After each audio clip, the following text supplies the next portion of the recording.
தமிழ்நாட்டினுடைய முதலமைச்சர் முத்துவேல் கருணாநிதி ஸ்டாலின் அவர்கள் மறுபடியும் அரியணையில ஏறணும் அப்படிங்கறதுதான் இதனுடைய நோக்கம்.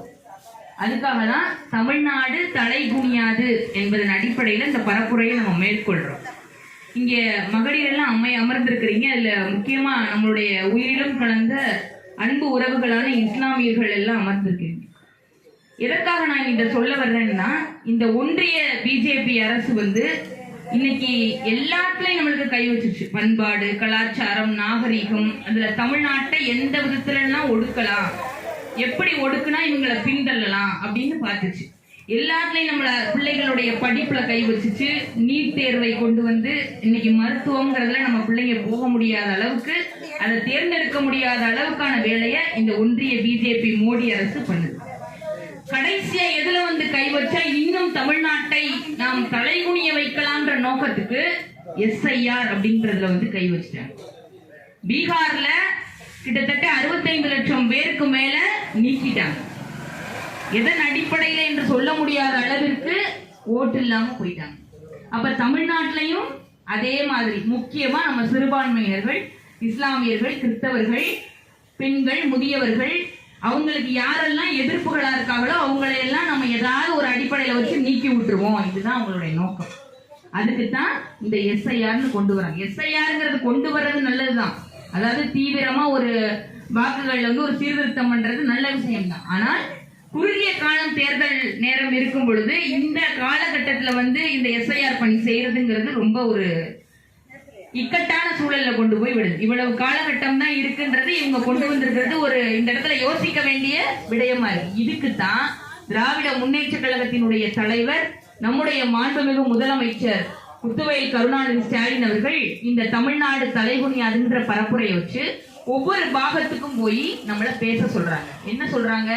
இந்த ஒன்றிய பிஜேபி அரசு என்னென்னலாம் நம்மளுக்கு செய்திருக்கு, இன்னும் நம்மளுடைய எதிர்காலத்துடைய தலைமுறையை என்னென்னலாம் செஞ்சு ஒடுக்க பார்க்கும், கல்வியில, பொருளாதாரத்துல, தொழில் ரீதியா, நம்மளுடைய பெண்கள் முன்னேற்றம் எல்லாத்துலயும் நம்மள தலைகுனிய வைக்கிறதுக்கு நம்ம தமிழ்நாட்டை தலைகுனிய விடக்கூடாது என்ற அடிப்படையில நம்மளுடைய முதலமைச்சர் இந்த வேலையை செய்யறாங்க. அதுக்குத்தான் ஒவ்வொரு பாகத்துக்கும் நிர்வாகிகள் BLA 2, BLC, BDA அப்படின்னு சொல்லி பொறுப்பாளர்களை போட்டு ஒவ்வொரு வீடுகளுக்கும் போய் நம்மளுடைய சுண்டறிக்கைகள் இருக்கு, அம்மாமார்கள்லாம் வாங்கி கடைசியில பாருங்க நம்ம என்னென்ன திட்டங்கள் செஞ்சிருக்கோம், இந்த 4 சட்டமன்ற தொகுதிக்கும் என்னென்னலாம் திட்டங்கள் நம்மளுடைய அரசு செஞ்சிருக்குன்றத தெளிவா அந்த சுண்டறிக்கைகள்ல இருக்கு. நீங்க படிச்சு பார்த்துட்டு பக்கத்துல இருக்க வீடுகள்லையும் நீங்க சொல்லணும். அதுக்காக தான் திண்ணை பிரச்சாரம், இந்த துண்டறிக்கைகளை வீடு வீடா கொண்டு போய் கொடுக்கறது. இதுதான் இந்த நிர்வாகிகளுடைய வேலை. முக்கியமா இந்த BDA யாருன்னு தெரியல, அந்த BDAக்கு தான் முக்கியமான வேலை.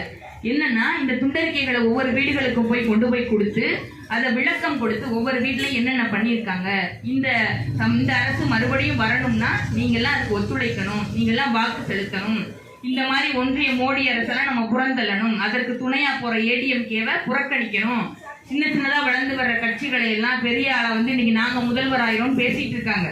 திரையில மட்டும் நடிச்சிட்டு இருந்துட்டு இன்னைக்கு நாங்க முதல்வர் ஆயிரும் பேசுறாங்க. ஆனா இன்னைக்கு எப்படி நம்மளுடைய முதல்வர் ஒவ்வொன்றையும் பார்த்து பார்த்து, அன்பு கரங்கள் ஒரு திட்டம் இருக்கு. பெற்றோர்கள் இல்லாத பிள்ளைகள் அப்பாவால கைவிடப்பட்டு அம்மா வச்சிருந்திருப்பாங்க, இல்ல அம்மாவால கைவிடப்பட்டு அப்பாட்ட வளருவாங்க.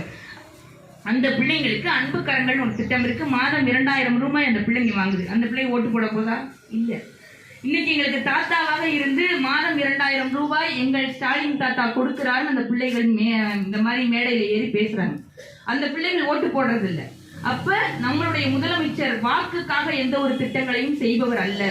அதற்கு பிறகு ஒவ்வொருத்தருடைய வாழ்க்கைக்காக, அவர்களுடைய வாழ்வினுடைய முன்னேற்றத்திற்காக நம்மளுடைய முதலமைச்சர் அதை செய்யறாங்கன்றதை எண்ணி என் அன்பு உறவுகள் இங்க உட்கார்ந்து இருக்கிறீங்க.